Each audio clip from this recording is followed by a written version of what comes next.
unwavering commitment to bolstering the defense of NATO's eastern flank and reiterated their continued support for Ukraine to defend itself against Russian aggression.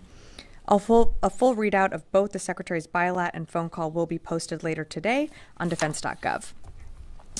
Speaking of Ukraine, tomorrow Secretary Austin will host Ukrainian Minister of Defense Umerov here at the Pentagon.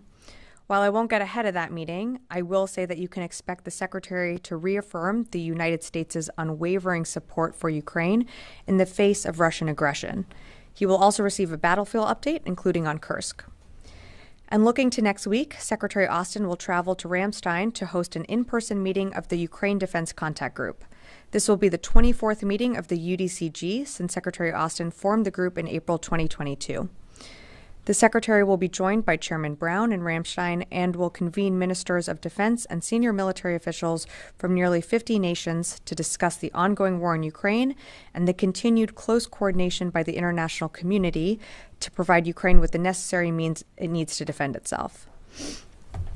Switching gears to the Middle East. Earlier this week, the Cape Trinity arrived from Cyprus to the port of Ashdod and has begun the process of unloading the remaining pallets of humanitarian aid. And that's approximately 6 million pounds of aid to be distributed within Gaza. The offloading process is expected to take between 4 to 6 days. Once complete, the Cape Trinity is slated to make a stop in Greece to unload a portion of its crew and then will depart for its home station. Switching gears again. The Department of Defense recently received a request for assistance from the Department of Homeland Security for additional military support capabilities to be afforded to major presidential and vice presidential candidates. The Secretary of Defense approved the request and directed the commander of U.S. Northern Command to plan and provide and execute increased support to the United States Secret Service at various locations across the United States during the 2024 election campaigns. The Department of Defense will provide protective support and that will continue through the election on November 5th, 2024, with anticipated continued support to the president-elect and vice president-elect through the inauguration of January 20, 2025. And finally, yesterday, the 2024 Paralympic Games officially kicked off with opening ceremonies in Paris. This year, the department is proud to be cheering on 3 U.S. service member athletes who will be competing in these Paralympic Games. U.S. Army Sergeant First Class John Ross and U.S. Army Staff Sergeant Kevin Wynn will compete in the 50-meter mixed rifle event. And U.S. Army Sergeant First Class Elizabeth Marks will compete in 7 different swimming events. On behalf of the department, we're rooting for you. Go Team USA. And with that, I'd be happy to take your questions. Tara. All right, I've got 3 topics for you, but first on the extra support to Secret Service. Sure. What does that mean in practical terms? Are we going to see National Guardsmen patrolling sites? What's been asked for? For more specifics on that, Tara, I would direct you to the National Guard and Secret Service. I don't have that level of specificity. So I think Secret Service could better speak to their request on that. So I'd direct you there.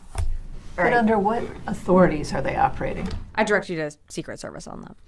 Okay. Secondly, to get back to the 3rd anniversary of Abbey Gate and the Trump campaign's appearance at Arlington National Cemetery, U.S. federal law says that Army national cemeteries will not be used in partisan or political activities. Did the Trump campaign break the law by filming an ad there? Look, for anything regarding any campaign ads, I would direct you to the campaign to speak to that, to the Trump campaign. What I can tell you is that, and I think the Army recently put out a statement earlier today that kind of went through what exactly happened in the incident. You can go on Arlington National Cemetery's website. It's very clear, the rules and regulations.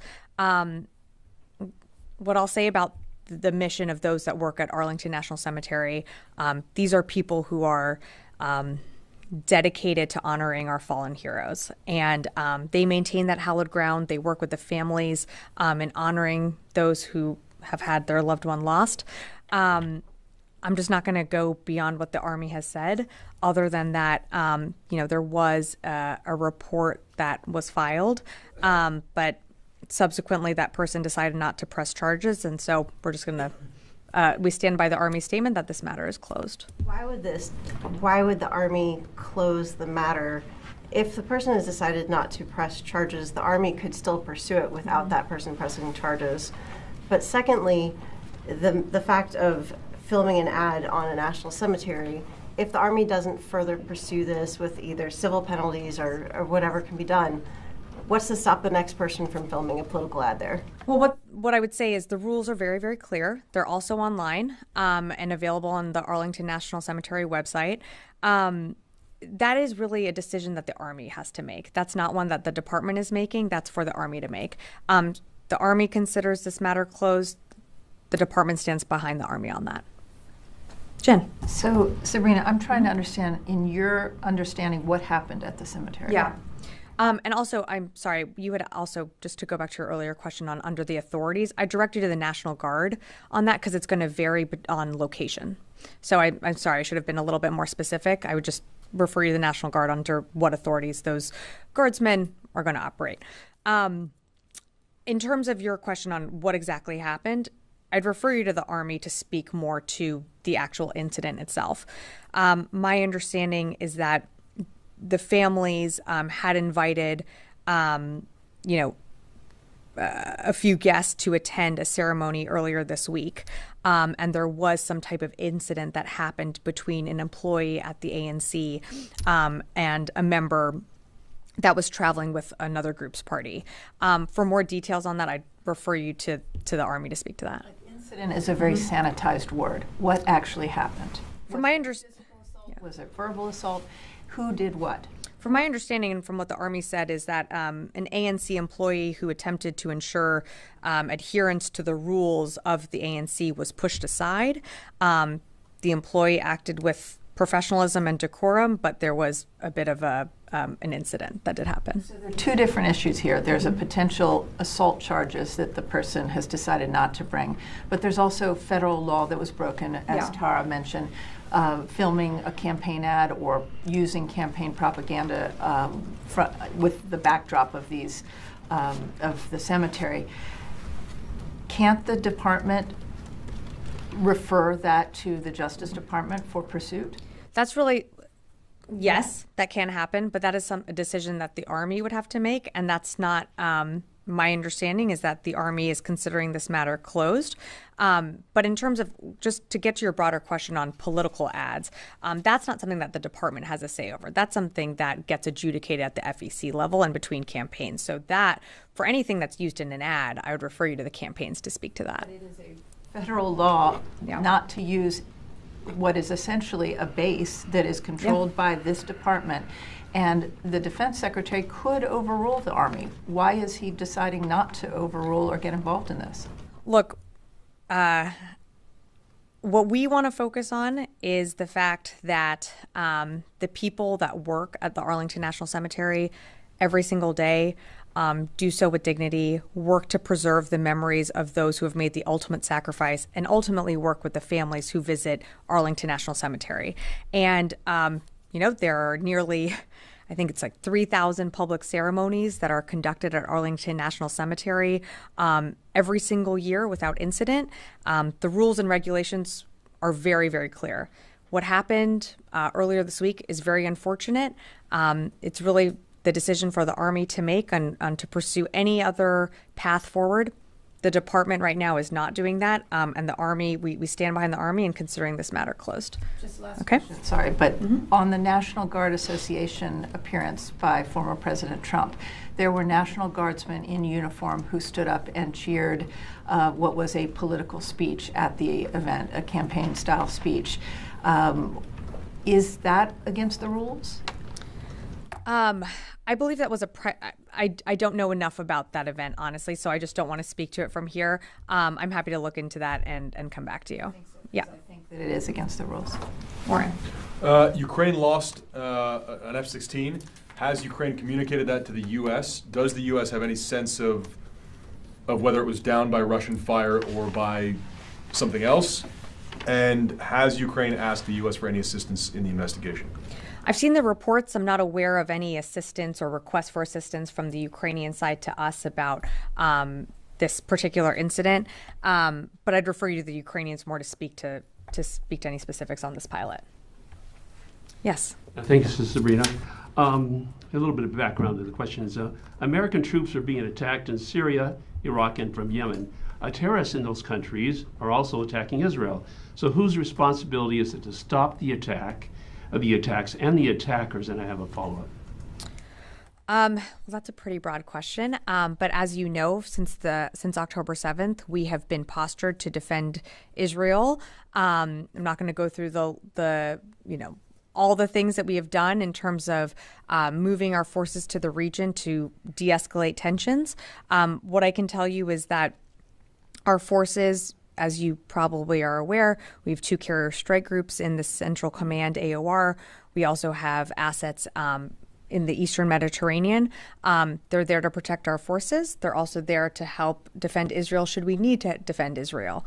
And of course, we will always take care of our troops, whether they be in Iraq and Syria. And we've maintained the force protection to do that. And you had a follow-up? Yeah, the follow-up is, since terrorist groups within Syria, Iraq, and Yemen are proxies of Iran, then why isn't the Pentagon stopping the source, which is Iran? So I will tell you that we always reserve the right to respond at a time and place of our choosing. When we have been attacked, whether it be in Iraq or Syria, we have responded. And I'm just going to leave it at that. I will go to the phones and then happy to come back in the rooms. Idris, Reuters. Hey, Sabrina, just, quite well, getting a statement through the different layers can be quite tricky, given that this was quite an extraordinary statement and quite rare for the Army to come out and say what it did say. Did they go through OSD? Did they go through the White House before putting the statement out? Or were you not aware of it? And was the Secretary not aware of it before it was put out? You want us to go through an approval process checklist of internal deliberations, Idris? I'm just not going to do that, but we are aware of the statement that the Army issued, and we support what the Army said. All right, next question, JJ Green, WTOP. Thanks, Sabrina, for this. To the question about the F-16 that crashed in Ukraine, killing the pilot. Can you say how many F-16 U.S.-made F-16s are in Ukraine or on their way or will be sent there? And what, if anything, can you say about that incident more than what you said to Oren? Jay, unfortunately, this will not be very satisfactory to you, but I'm just not going to get into numbers of how many F-16s are in Ukraine. That's something for them to speak to.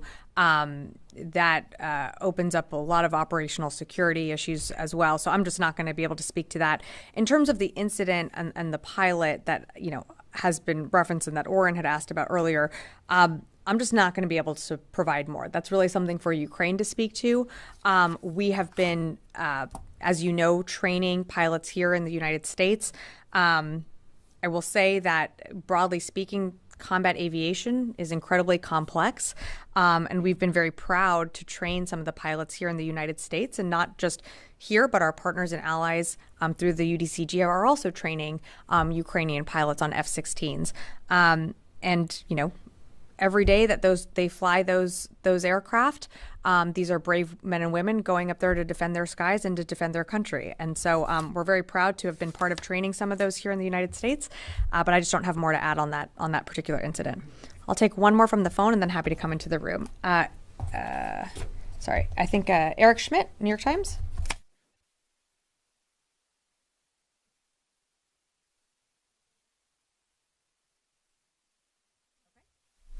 Charlie. Thank you, Sabrina. Going back to the F-16. Sure.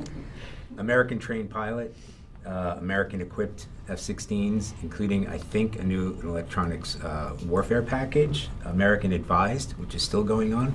Are you telling we're not tracking? We don't have the reason for what happened when it has consequence for the United States? I'm just telling you that I cannot confirm the incident. I'd refer you to the Ukrainians to speak to their own operations. But we, as the United States, are tracking the F-16s that we've appreciate the question, but I'm just not going to get into any more specifics about the incident. Changing gears, you sure. would say. It seems the Houthis have been acting up again. Do we have a force presence in the Red Sea? Through Operation Prosperity Guardian, between the U.S. and our allies and partners, we always maintain a presence within the Red Sea. I can't speak to specific ships that are there right now, but we do have, through partners and allies, a presence there. Janie. Thank you, Sabrina. Two questions. It is reported that North Korea registered 13 submarines with the International Maritime Organization. This can be seen as an intention to wage war overseas. What do you think of the background to this? I'm not aware of that report, Janie, so I just don't have anything to offer on that one. Can I Yeah, sure. You have a follow-up? Yeah. North Korean Kim Jong-un declared support for Putin's war in Ukraine. And could this be seen having international military training in mind, such as with North Korea, Russia, or China? That's really for North Korea to speak to. It's not a surprise that North Korea has pledged support to Russia. We've spoken about that pretty publicly. We've spoken about the fact that DPRK continues to provide capabilities to Russia that they're using on the battlefield in Ukraine. We can only really speak to what we're doing. And you know what we're doing, Janie, is through the UDCG. The Secretary convenes 50 countries and partners around the world to support Ukraine and its battle on what it needs on the battlefield. There's going to be another meeting next week. That's another opportunity for allies and partners to come together to ensure that Ukraine has what it needs on the battlefield. But I'm just not going to speak for the DPRK. Yeah. Thank you very much, Sabrina. There has been domestic criticism that U.S. is spending too much as compared to its allies to protect the interest of allies. Even Donald Trump said that it will insist NATO members to spend at least 3% of their GDP on defense. Do you think so? That is this because of the leading role of the U.S. that Ukraine is able to do such advances and able to resist such attack till now? You're talking about countries increasing their defense spending? Yes, Trump said that I will insist NATO members to increase from 2% to 3%. Even NATO members are not spending 2% of their GDP on defense, and U.S. is like spending major. We actually have seen an increase of NATO members spending more when it comes to committing to meeting defense requirements. That's actually something that this administration has been leading on and urging allies, a part of the NATO alliance, to do just that. You've seen commitments come out of Vilnius. Last year, you saw the NATO summit here in Washington, D.C., where multiple NATO countries announced further commitments to supporting Ukraine. So, again, we're on the right track here. Countries are continuing to deepen their cooperation and knitting together their resources to support Ukraine. It's been incredible to watch, and that's something that you really did see come together at the Washington summit here over the summer. Just to follow up, Turkey is also a NATO ally of the U.S. So Turkey has some kind of reservation, especially about the situation in Syria, some concerns in Syria. So is this administration able to address the concerns of Turkey? We have a great partner in Turkey. I can't speak to their criticisms or concerns other than to tell you that we work with Turkey on a regular basis, including with what is happening in the Middle East. I'm just going to leave it at that. Joseph. Thanks. The Secretary has routine conversations with his Israeli counterpart. Was he or anybody at the department notified ahead of the operations in the West Bank over the last 24 hours? To my knowledge, we were not notified about operations in the West Bank. We are aware that, Israel or the IDF is conducting some type of operations there. We're trying to get a better understanding of what they're doing, but to my knowledge, we were not notified beforehand. And then yesterday there was a meeting between Arab military attachés and counterparts here at the Pentagon. Can you say anything more? Was that just a routine meeting? Was it? Obviously, with the context of everything and the backdrop of everything going on in the region, it seems to have come at an interesting time. Yeah, my understanding is this was a working level meeting that happens routinely. I wouldn't read too much into the timing. It's just something that does happen. General Ryder said that the the ship that was attacked by the Houthis recently. The So Union? Yes, the So Union was appeared to be leaking. The EU said yesterday, and then today they came out and said it's not leaking. So can you tell us anything about why the Pentagon assesses it to be leaking, the EU not? So there is, so what I will tell you is the tanker is carrying 1 million barrels of crude oil. Those barrels remain intact right now. The vessel itself is leaking some oil from where it was hit. There is still a fire going on, or multiple fires still burning on the ship itself. Those fires have not been able to have been put out by anyone because the Houthis are threatening to attack, any type of, salvage recovery mission right now. So those fires have the potential to spread, which has the potential to get to those oil barrels, which will then obviously leak potentially 1 million barrels of crude oil into the Red Sea, destroying major ecological systems and, creating an environmental, I think catastrophe is the only word to use. Yeah. Yes. Thank you for the opportunity. Our State Department designated terrorist group Baloch Liberation Army attacked Pakistan's southwestern province on August 26th, killed almost 70 people, including security personnel. So this group is like, it has strong ties with Al-Qaeda, Daesh, and TTP, the band, another outfit that has strong ties with the Afghan Taliban.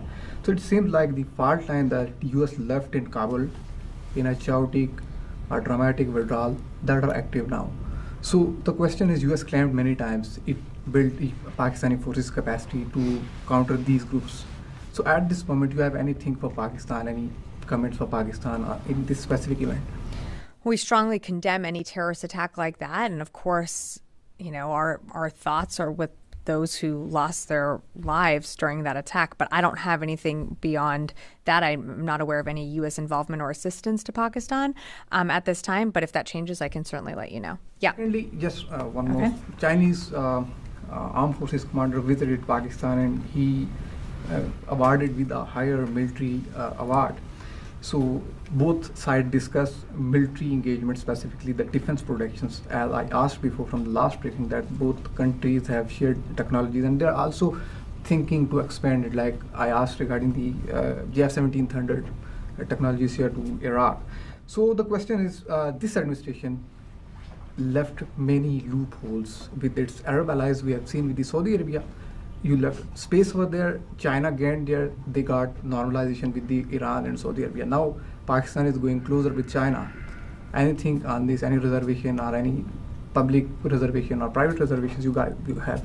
I'm not aware of that meeting, so I can't comment on it. Yeah.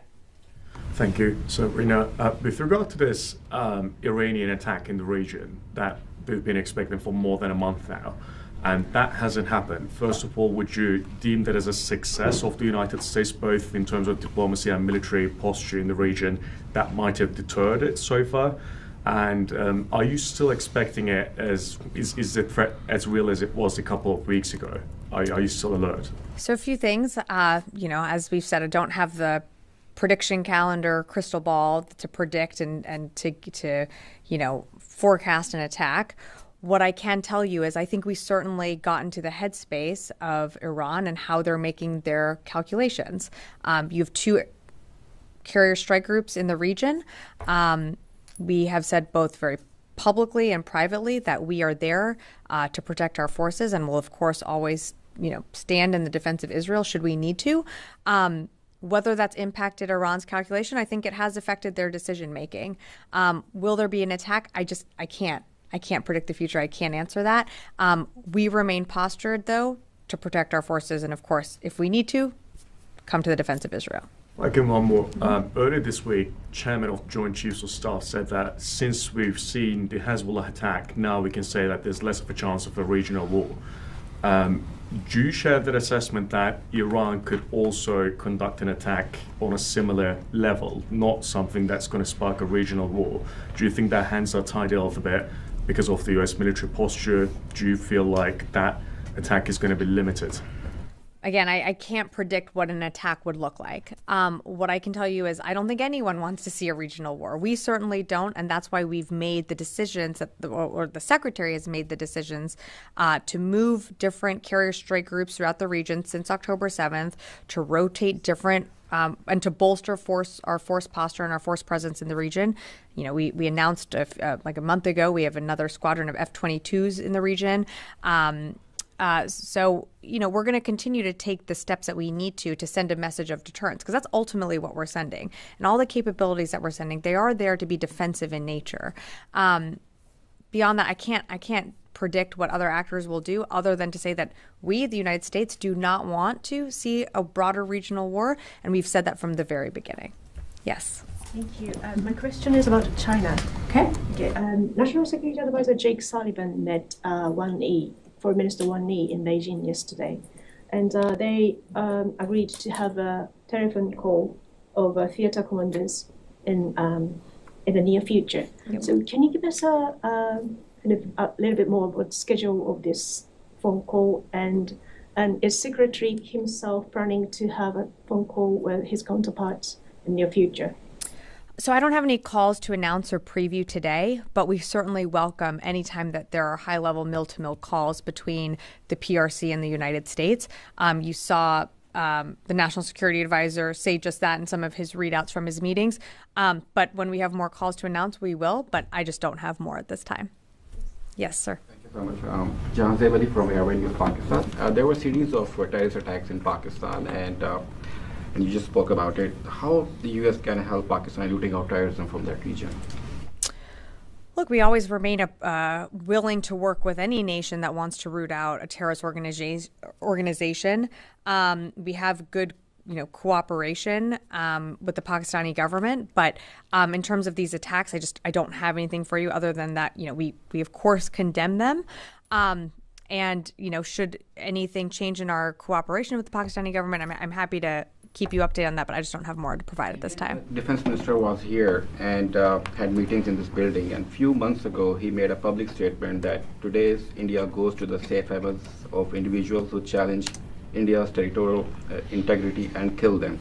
And after that statement, we have seen a killing of Sikh activists in Canada, and there is an assassination attempt on a U.S. citizen, another Sikh activist in New York, Gurpal Singh Pannu. So is there any discussion on that matter? Because India said they are still investigating that matter. There is one person arrested by the U.S. authorities, Nikhil Gupta. So any discussion on that? I don't have anything for you on that specifically. There was a readout that we put out after the meeting. I'm just not going to get beyond that. Yes. Thank you, Sabrina. Regarding to the West Bank operation for the IDF, the United Nations Secretary Guterres described this military operation as like a dangerous development, and he asked to stop this, and he said that's already explosive, the situation. So do you share with him his concerns, and especially when we see all the readout from the Secretary Austin when he called his Israeli counterpart, he'd always ask to de-escalate and don't take any steps that maybe make the escalation higher. So what do you say about that thing? Well, that's something that I'll reiterate here is that we certainly don't want to see an escalation. We want to see tensions to de-escalate in the region. We are aware that the IDF is conducting operations in the West Bank, but again, we don't have an understanding of what that exactly is. We're trying to learn more about their operation. The United States supports Israel's right to defend itself against threats to its security, but as always, and as we will continue to say, it has to do so in a way that limits civilian casualties and limits damage to civilian infrastructure. And that's something that will always be imparted. And you've seen that message come through in the Secretary's readouts with his counterpart. Yeah, yes. Thank you. I have a couple on Ukraine. Today, Ukrainian foreign minister said that the Patriot systems announced for Ukraine previously by the partners have not yet been delivered. Could you speak more to that? What causes a delay here? A specific system by partners? Those Patriot systems that were announced for Ukraine previously. There are Patriot systems operating within Ukraine. I would defer to them. Most recently during the I don't have anything to read out or announce on the Patriot system. We've committed to providing them to Ukraine. Look, we continue to work with them when it comes to providing security assistance. The Patriot is quite a big system that we are sourcing different materials and component pieces from other countries to help Ukraine. I'd let Ukraine speak to that more specifically, but what I can tell you is they are getting a regular supply and support of security assistance from the United States and other partners that are part of the UDCG. So I'm just going to leave it at that. You had other questions? Expedite those deliveries given the recent massive attacks from Russia? I think we've certainly expedited delivery of not just the Patriot, but other systems and capabilities to Ukraine, including reordering some orders by that were designated for other countries. We've prioritized Ukraine. So I'd actually push back on the fact that we haven't prioritized Ukraine as a country that needs it most. Noah. I want to follow up on the CMC question. Was there any DoD involvement in that meeting, whether through preparation or actually during the call or the meeting itself? On the CMC meeting? Yeah, the vice chair. I mean, that was an NSC-led meeting. That was, the National Security Advisor traveled to meet his counterparts. We, of course, engage at our level, but I'm not aware of any DoD participation. And I know in the past there's been confusion about who the vice chair's counterpart is in the U.S., whether that's Secretary Austin or whether his counterpart is actually the Minister of National Defense there. Is this a sign that you think the Chinese are seeing the National Security Advisor as a more natural counterpart than the Secretary of Defense? I think it's a sign, Noah, that we are having broader and more frequent communications with the PRC, which is a good thing. We want to see that happen. The fact that the National Security Advisor, and again, I don't want to speak on behalf of the White House, but the fact that he was able to travel, engage with his counterpart, other officials, part of the government, that's a good thing that opens up communications lines here, allows us to maintain those mill-to-mill ties as well. I'm just going to leave it at that. Yeah. Just a quick follow-up back on the F-16. Sure. Ukraine has acknowledged the loss of the F-16, and former Rep. Adam Kinzinger has acknowledged that the pilot lost on Monday was one known as by his call sign as Moonfish. He was one of 2 Ukrainian pilots that were actually very vocal here in the U.S., pushing for fighter jets, going to training in Arizona.